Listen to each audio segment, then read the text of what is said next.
ஏங்க சிலர் வெளிப்படையா பாவம் ஒண்ணு செய்ய மாட்டோம், ஆனா மனசுல ஒரு ஆளை பகைச்சிட்டே இருப்போம். இருதயத்தை அவர் பார்க்கிறார்.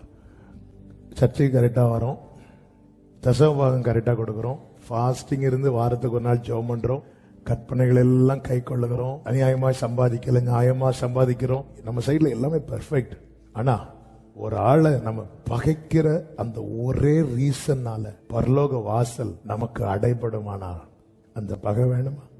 ஒரு ஆளை நம்ம மனம் வெறுக்கு தெரியும், அந்த ஒரே ரீசனை வச்சு பரலோகம் நமக்கு முன்பதாக அடைபடுமானால் அந்த வெறுப்பு தேவையா?